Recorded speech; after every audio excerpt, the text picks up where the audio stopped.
नमस्कार, मेरा नाम है, आपका स्वागत है। मैं हूं रोहित वेलिंगटन। बुलेटिन की शुरुआत करते हैं बंगाल की खबर से। बंगाल विधानसभा अध्यक्ष ने सीबीआई पर निशाना साधते हुए कहा है कि केंद्रीय एजेंसी ने बंगाल के विधायकों को समन करने से पहले उन्हें किसी तरह की सूचना नहीं दी। बंगाल विधानसभा अध्यक्ष ने कहा कि सही तरीका यह है कि सीबीआई किसी विधायक को समन करने से पहले उन्हें सूचना दे। आपको बता दें कि हाल ही में बंगाल शिक्षक भर्ती घोटाले में सीबीआई ने मंत्री पार्थ चटर्जी और परेश चंद्र अधिकारी को पूछताछ के लिए बुलाया था। इसके अलावा शौकत मोल्ला और विधायक परेश पाल को भी चुनाव के बाद हुई हिंसा के मामले में जांच के लिए बुलाया गया था। चलिए अब रुक करते हैं हमारे गेस्ट का, जो हम इस वक्त हमारे साथ जुड़ रहे हैं। शिशिर बजोरिया जो बीजेपी के प्रवक्ता हैं हमारे साथ जुड़ गए हैं, और अनिर्बान बनर्जी जो एक वकील हैं और पॉलिटिकल एनालिस्ट हैं। धन्यवाद हमसे जुड़ने के लिए और मेरे नाम से बात करने के लिए। अनिर्बान, आपके पास पहले आना चाहूंगा। स्पीकर ने सीबीआई को आड़े हाथों लिया है और कहा है कि नियमों का उल्लंघन हुआ है। अगर ऐसा हुआ है तो आपको लगता है कि पहले तो नियमों का उल्लंघन हुआ है, और हाँ तो किस लिए हुआ है? देखिए, नियमों का उल्लंघन तो जरूर हुआ है। इसलिए हुआ है कि जब भी आप कोई विधायक या कोई सांसद को किसी भी मामले में बुला रहे हैं कोई कार्रवाई के लिए, तो ये प्रथा है, ये नियम भी है कि आप लोकसभा की जो स्पीकर है या विधानसभा की जो स्पीकर है उनको आप इन्फॉर्म करें, उनको आप इंटीमेट करें। ऐसा नहीं है कि आपको उनसे परमिशन वगैरह लेने की बात यहाँ नहीं हो रही है। हाँ, ये भी प्रावधान है कि कहीं कहीं परमिशन भी लेना पड़ता है, लेकिन विमान बंदोपाध्याय जो वेस्ट बंगाल असेंबली के स्पीकर है, उन्होंने कहा कि आप मेरे विधानसभा के जो सदस्य हैं उनको बुला रहे हैं और मुझे आप कुछ इन्फॉर्म भी नहीं कर रहे हैं, ये प्रथा के खिलाफ है। वो ऐसा नहीं कभी कहे कि जो इन्वेस्टिगेशन चल रहा है उसके लिए आपको मुझसे परमिशन वगैरह कुछ लेना, ऐसा नहीं है। लेकिन ये रीति है, ये प्रथा है कि आप इन्फॉर्म करें। और सीबीआई जो है वो तो हमारी देश की कॉन्स्टिट्यूशन के बाहर का कोई एजेंसी है नहीं, तो उनको भी जो हमारा सांविधानिक रीति नीति है, जो प्रथा है, उसको फॉलो करना चाहिए। और विमान बंदोपाध्याय यही बात उनको रिमाइंड कर रहे हैं।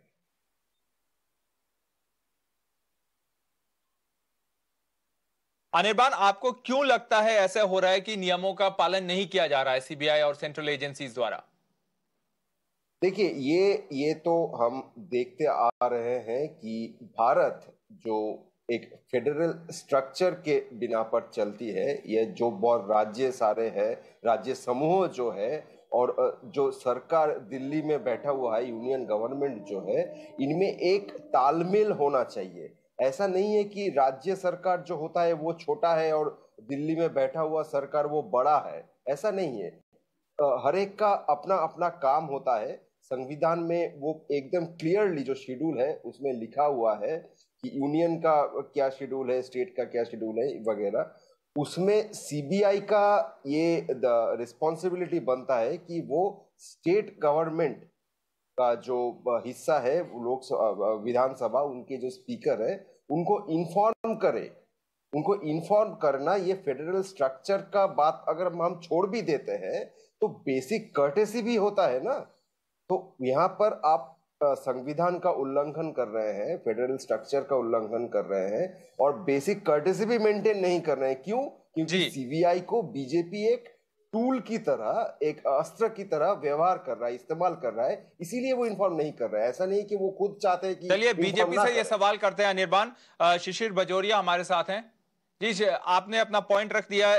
अनिर्बान, शिशिर से बात करते हैं। शिशिर, क्या ये ऑपोजिशन की टारगेटिंग है कि वो कह रहे हैं आप ये सेंट्रल एजेंसीज को मिसयूज कर रहे हैं? ये एलिगेशन आपका केवल बंगाल में नहीं लग रहा, महाराष्ट्र में भी बीजेपी के ऊपर यही एलिगेशन लग रहा है कि सेंट्रल एजेंसीज को मिसयूज किया जा रहा है वहां के सरकार के जो मंत्री हैं उनको टारगेट करने के लिए।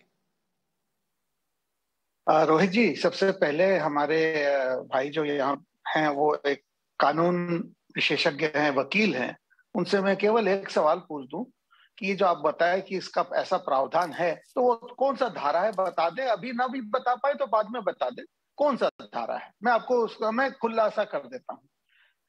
प्रावधान ये है कि जब कोई सांसद या विधायक को हिरासत में लिया जाए या उसको दोषी साबित किया जाए, तब माननीय अध्यक्ष को बताया जाता है।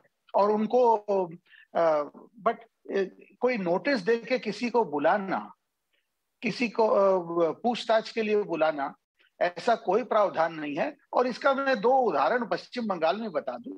क्या पश्चिम बंगाल पुलिस ये करता है उनके अपने, पश्चिम बंगाल के अपने अध्यक्ष के संग उनको बताता है? जब नेता प्रतिपक्ष का घर और उसके ऑफिस में पुलिस घुस जाता है बगैर कोई कागज के भी, और वो छानबीन करता है, तलाशी लेता है, तो क्या अध्यक्ष महोदय को बताया गया?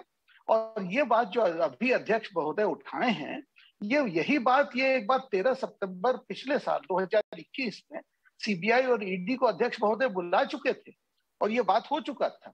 देखिए, ये सब बात अभी क्यों उठा है, मैं आपको उसका कारण भी बता दूं। उठा इसलिए है कि अचानक हमारे मुख्यमंत्री महोदय, जो यहाँ सब कुछ उन्हीं के ऊपर चलता है, यहाँ तो ज्वार भाटा भी उन्हीं के ऊपर आता है, तो वो उन्होंने ऐलान कर दिया, उनके तरफ से ये हुआ कि अब हमारे यहाँ के जितने विश्वविद्यालय हैं उसके आचार्य भी वो बनेंगी और इसका वो असेंबली में एक बिल पास हो जाएगा। तो बिल पास तो उसका जब वो एक्ट तभी बनेगा जब या तो राज्यपाल जी या महामहिम राष्ट्रपति जी उस पर हस्ताक्षर करें। बट यहाँ तो ये सब कुछ नहीं माना जाता। इसको जिसको बोलते हैं पटरी से उतारने के लिए, क्योंकि अब ये फंस गए इसमें, तो अब ये चीज ले आया गया है। अरे ये बात तो पिछले साल हो गया है। शिशिर, आपने बहुत सारे पॉइंट रखे। चलिए ठीक है, बात करते हैं अनिर्बान से। अनिर्बान जी, उसका जवाब दीजिए और मैं भी एक अपना सवाल रख लूं आपसे। तो वो शिशिर जी कह रहे हैं कि ऐसा कोई नियम नहीं है कि स्पीकर की परमिशन चाहिए होती है एमएलएस को क्वेश्चन करने के लिए। तो उसका जवाब दीजिए। और अगर ऐसा है, अगर आपको लगता है नियम का उल्लंघन हुआ है, तो टीएमसी अब तक के चुप क्यों है? उन्होंने तो ये जो शिक्षक भर्ती घोटाले में है अभी तक के कोई प्रतिक्रिया भी नहीं दी है। देखिए, मैं यही कह रहा था कि मैंने ऐसा नहीं कहा कि ऐसा कोई लिखित एकदम कोड ऑफ क्रिमिनल प्रोसीड्योर की तरह ऐसा कोई कोडिफाइड ऐसा कोई लॉ नहीं है। मैं पहले ही कहा था कि ये सांविधानिक रीति है, ये ऐसा रीति माना जाता है और बहुत सारे कन्वेंशन ऐसे होते हैं, वो जुडिशियरी में भी होते हैं, वो लेजिस्लेटिव में भी होते हैं, वो एग्जीक्यूटिव में भी होते हैं कि ये मानना चाहिए। ये सम्मान प्रदर्शन अगर देखेंगे कि वरिष्ठ आधिकारिक अगर कहीं आते हैं तो लोग सम्मान उनको जताते हैं। ये ऐसा कोई लिखा नहीं है कि आपको उठकर हाथ ऐसे करके उनको सम्मान जताना है, ये रीति होता है। वैसे ही सांविधानिक रीति ये होता है। ये छोटी सी टिप्पणी हमें करने दीजिए। ये मैं कंप्लीट, एक छोटी सी टिप्पणी हमें करने दीजिए। मैं आप पे आ रहा हूं शिशिर। अनिर्बान को अपना पॉइंट खत्म करने दीजिए। शिशिर, आप पे लौट रहे हैं। तो ये सांविधानिक रीति जो है वो इधर उल्लंघन हो रहा है, ये स्पीकर महोदय खुद कह रहे हैं। इसमें पार्टी का बात आना नहीं चाहिए था, लेकिन सीबीआई जो है उनको जिस तरह से बीजेपी इस्तेमाल कर रहा है, इसीलिए स्पीकर महोदय को बोलना पड़ा। और शिशिर जी अभी कह रहे थे कि हिरासत में अगर लेना है तो परमिशन लेना है, ऐसा नहीं है। अगर पिछले साल आप देखेंगे जब मिनिस्टर लोग दूसरा मई के कुछ दिनों बाद उनको अरेस्ट किया गया था, वो सीबीआई ने अरेस्ट किया था, तब भी कोई भी परमिशन, कोई भी इंफॉर्मेशन कुछ भी नहीं दिए थे। तो ये रीति का बात जो है, हमें पता है कि हमारे भारतीय संविधान को बीजेपी कुछ भी नहीं मानता, वो लिखित जो नियम वो भी नहीं मानते, जो रीति है वो भी नहीं मानते। इसीलिए इधर एक वो दिखा रहे हैं कि ऐसा कोई नियम नहीं है, कोई रीति नहीं है, लेकिन ये रीति है। आपको बताना है, इन्फॉर्म करना है जो स्पीकर है उनको। चलिए शिशिर से बात करते हैं। शिशिर, तो ये एक कन्वेंशन की बात हो रही कि ऑनर द कन्वेंशन, तो आप क्यों नहीं कन्वेंशन फॉलो किया जा रहा है अंदर पर? वकील साहब से मैं एक ही पूछ लूं, इनको तो बंगाल का बहुत जानकारी है। क्या बंगाल पुलिस अपने प्रदेश में ये करता है? मैं अभी जो उदाहरण आपके सामने रखा, नेता प्रतिपक्ष, अरे भैया नेता प्रतिपक्ष का तो एक मर्यादा है। नेता प्रतिपक्ष के घर में पुलिस आता है, घुस जाता है, तलाशी लेता है, कोई उसके हाथ में कागज भी नहीं है। स्पीकर महोदय को बोलना तो बहुत दूरस्थ है। अब आइए जो ये शिष्टाचार की बात करते हैं, जो रीति की बात करते हैं, लेकिन ये व्हाट अबाउटरी से तो कोई हल नहीं निकलेगा ना। इस मुद्दे की बात करिए, इसमें क्या सेंट्रल एजेंसीज को कन्वेंशन फॉलो करना चाहिए कि नहीं? Yes sir, if there is a convention जरूर फॉलो कीजिए। मैं वही तो बार बार बोल रहा हूँ, ऐसा कोई कन्वेंशन है नहीं कि, इसीलिए तो पश्चिम बंगाल पुलिस कौन सा कन्वेंशन फॉलो करता है, ये बता दीजिए। तो कन्वेंशन क्या, खाली जो बना ले वही कन्वेंशन है? अभी जैसे बोले कि कहाँ लिखा है कि हाथ जोड़ करके नमस्कार करें, कहीं नहीं लिखा है। कहाँ कब हुआ है कि राज्यपाल महोदय आते हैं 26 जनवरी के परेड में और मुख्यमंत्री उनका अगवानी नहीं करती है? ये कहाँ हुआ है पूरे देश में? ये भी तो शिष्टाचार है। क्या ये हमारे प्रदेश में हुआ है? ये एक बार नहीं हुआ, ये कई बार हुआ है। हमारे मुख्यमंत्री अनिर्बान जवाब दीजिए उसका। ठीक है, अनिर्बान जी को जवाब देने दीजिए। अनिर्बान, देखिए शिशिर बाबू तो एक इशू को लेकर दूसरे इशू में जंप कर रहे हैं, उत्तर नहीं दे रहे हैं। मैं वो विरोधी दल नेता को लेकर जो वो बात कर रहे हैं, मैं आपको बता देता हूँ। सर्च वारंट है या नहीं है, नहीं, उनका भी आरोप है कि बंगाल पुलिस भी कन्वेंशन को ऑनर नहीं करती है। मैं वही बोल रहा हूँ। अभी तक वो शुभेंदु बाबू की बात कर रहे हैं। शुभेंदु बाबू को अभी तक बंगाल पुलिस ने कहाँ हिरासत में लिया या कहाँ उनको इंटरोगेट करने के लिए उन्होंने ऑफिस में बुलाया या कोई थाने में बुलाया, अभी तक नहीं हुआ। वो सर्च करने की बात कर रहे हैं। और जो घर की बात कर रहे हैं, वो घर तो सिर्फ शुभेंदु बाबू की नहीं है, उनको उनके पिताजी भी रहते हैं और कोई भी रहते हैं। तो अगर शुभेंदु बाबू को नोटिस दिया जाता है या बुलाया जाता है और अगर शिशिर बाबू को लगता है उधर कन्वेंशन नहीं फॉलो किया जा रहा है, तो आप बताइए कि सर यहाँ भी कन्वेंशन फॉलो नहीं कर रहे हैं। आप तो चोरी पे सीना जोड़ी कर रहे हैं कि हम कन्वेंशन नहीं फॉलो करेंगे, लेकिन आपको करना है। अच्छा चलिए अनिर्बान, एक अंतिम सवाल आपसे कि ये जो शिक्षक भर्ती घोटाला है, इसमें अभी तक के तृणमूल की कोई प्रतिक्रिया क्यों नहीं आई है? दूसरी बात, शिशिर जी आप पे लौटूंगा लास्ट वर्ड के लिए, लेकिन अनिर्बान से एक अंतिम सवाल। और दूसरी बात, पार्था चैटर्जी और परेश चंद्र अधिकारी अभी भी मंत्री पद पर बने हुए हैं। क्या प्रोप्राइटी के चलते, आप कन्वेंशन की बात कर रहे हैं, प्रोप्राइटी के चलते क्या उनको मंत्री पद से हट नहीं जाना चाहिए जब तक कि ये जांच पूरी नहीं हो जाती? देखिए, पॉलिटिकल जो डिसीजन या एडमिनिस्ट्रेटिव जो डिसीजन है वो पार्टी और सरकार वो खुद लेगी। और अगर ये घोटाले की बात आप कर रहे हैं तो मैं आपको टेक्निकली बताता हूं। अब तक परेश अधिकारी और पार्थो चैटर्जी दोनों को विटनेस के तौर पर समन किया गया है। उनका जो स्टेटमेंट रिकॉर्ड हो रहा है वो 161 का स्टेटमेंट है। पार्थो चैटर्जी के स्पेसिफिक में आपको बता देता हूं, उनका नाम अभी तक एफआईआर में नहीं है। शायद परेश अधिकारी का शायद है, वो थोड़ा चेक करना पड़ेगा। तो ये पार्थो चैटर्जी का अभी तक जो परेश अधिकारी की जो बेटी है उनको तो बोला गया है कि रजिस्ट्रार जनरल के पे सैलरी डिपॉजिट करने के लिए। सर जरूर वो बोला गया है। वो भी अभी मंत्री पद पर बने हैं जी, जरूर बने। मैं आपको वही बता रहा था कि इन्वेस्टिगेशन के चलते उनको मंत्री पद से हटाया जाएगा या नहीं, ये एडमिनिस्ट्रेटिव और सरकार का अपना डिसीजन है।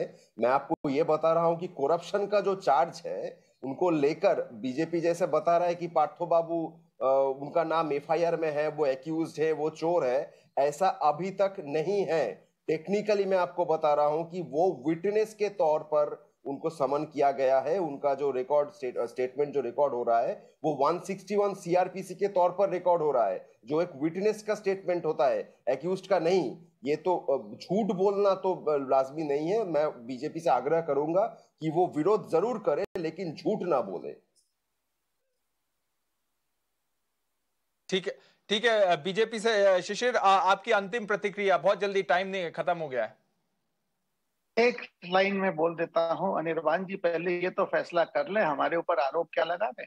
अभी तो खुद बोल दिए कि 161 के तहत उनको गवाही देने, विटनेस के लिए बुलाया गया। अभी उसके पहले बोल दिया कि आरोप के पहले स्पीकर के पास हम नहीं गए। फैसला कर लीजिए। मगर जहां तक आपके मंत्री, हमारे मंत्री, वो हमारे भी मंत्री है, मंत्री महोदय का सवाल है, पूरा बंगाल जानता है क्या घोटाला हुआ, उनके यहाँ तो क्या घोटाला हुआ है।